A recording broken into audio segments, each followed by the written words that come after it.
Es el tiempo del señor diputado Iván Posada. Muchas gracias, señor presidente. En primer lugar, quiero saludar a las autoridades del Ministerio de Trabajo y Seguridad Social que hoy nos acompañan y del Banco de Previsión Social, que por cierto,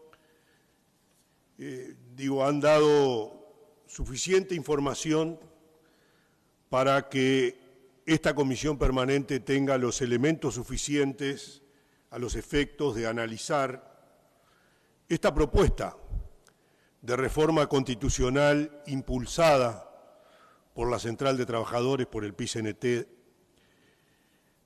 respecto a la cual se están recogiendo firmas para que pueda ser plebiscitada en la elección de octubre de este año 2024. Creo que todos los elementos que se nos han suministrado muestran claramente que estamos ante una iniciativa que va a generar realmente la implosión del sistema de seguridad social. La destrucción del sistema de seguridad social, que por cierto es valorado en nuestro país, pero fundamentalmente también en el extranjero como uno de los sistemas de protección más avanzados y más completos. Quiero decir también que esta reforma que se procura, esta reforma constitucional que se procura, es la más regresiva a lo largo de toda la historia de nuestro país. Porque en realidad, en un país donde los mayores de 65 años, solamente entre 20 y 25 de cada 1000 viven en condiciones de pobreza,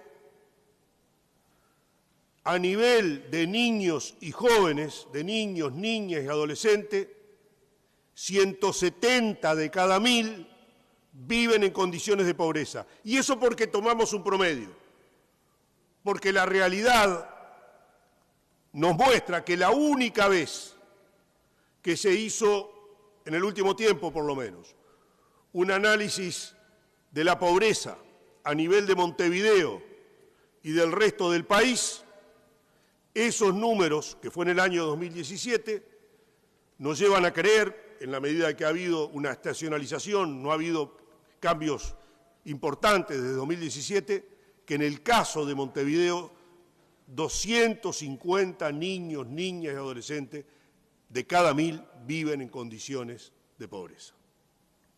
Y esta reforma lo que plantea es que se aumenten las transferencias a las personas mayores de 60 años.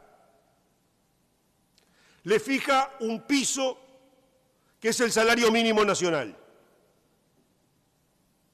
Y establece otro aspecto que es también realmente mirado hacia el futuro, porque no sabemos lo que va a pasar hoy, pero está claro que quienes, al establecer la cláusula de los 30 años como mínimo de trabajo, está claro que son los sectores de más bajos recursos, los que tienen menos formación, los que van a tener posibilidades de llegar a completar esos 30 años de trabajo que se va a establecer a nivel de la Constitución de la República. Llama la atención que una organización que se define como de izquierdas plantee un modelo tan regresivo como el que implica esta reforma constitucional.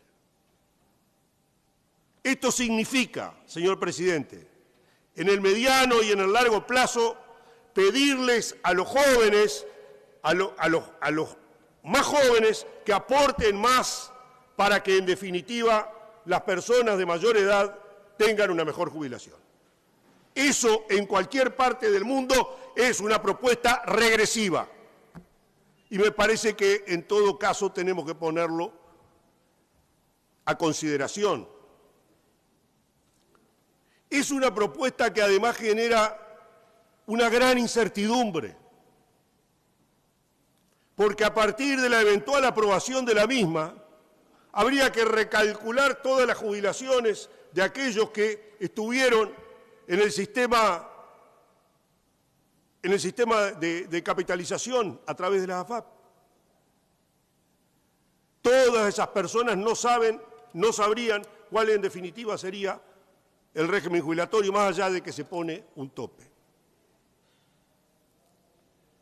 Pero además, y los números que nos ha presentado el Banco de Previsión Social nos muestra que si bien esto puede tener un financiamiento por los 22.000 millones de dólares que se apropian, que se confiscan durante el corto plazo, en el mediano y largo plazo, la única forma de financiar un sistema como el que se propone es aumentando impuestos, aumentando las contribuciones.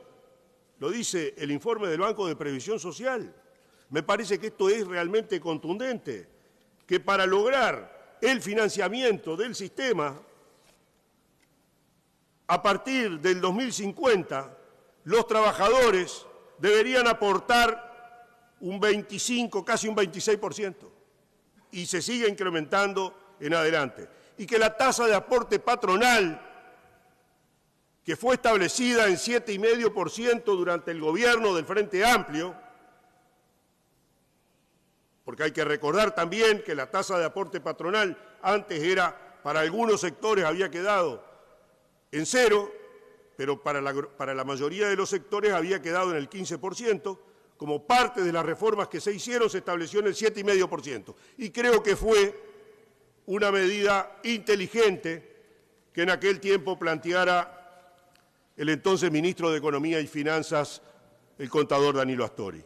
Bueno, esa tasa de aporte patronal que está en 7,5% tendría que incrementarse en 10 puntos, en 11 puntos, a partir de 2050, y así seguiría hasta el 2100, donde debería incrementarse en 17 puntos para darle financiamiento al sistema.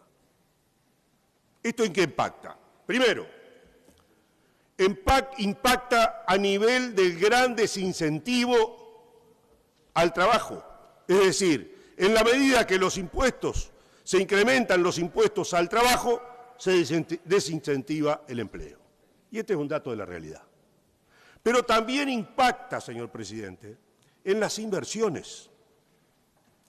La única forma de crecimiento que tiene una economía es que haya mayores inversiones, que haya quienes tienen capital que estén dispuestos a invertir para obtener un lucro. Eso es lo que moviliza, en definitiva, a una economía. Y en este caso, claramente, en la medida que estos impuestos, estas contribuciones patronales, necesariamente tendrán que ser aumentadas, constituye un notorio desincentivo a toda inversión. Consecuentemente, señor presidente, volvemos a lo del principio. Esta reforma lo que establece, esta reforma que se propone y para la cual se están juntando firmas, lo que genera es una gran implosión del sistema de la seguridad social. Lo destruye, definitivamente lo destruye. Es un gran acto de irresponsabilidad de la Central de Trabajadores proponerle al país una propuesta de esta naturaleza. Me parece que debieran hacerse cargo de que esta situación va a generar un gran dislate en nuestro país, una gran situación de inseguridad desde el punto de vista de los ingresos para una parte muy importante de la población, y va a consagrar, como hemos dicho, un cambio profundamente regresivo, acentuando todo lo que tiene que ver con la infantilización y digamos, de la pobreza y de la adolescencia. Estos aspectos han sido considerados en múltiples informes. Creo que sería bueno que muchos de los impulsores de esta iniciativa leyeran el documento de trabajo preparado por Jimena Pardo, Martín Valcorba y Braulio Celco. Seguramente ninguno de ellos pertenece a la coalición de gobierno, pero son contundentes en cuanto a establecer, en línea, yo diría, con muchas de las cosas que nosotros dijimos, que esta propuesta de reforma constitucional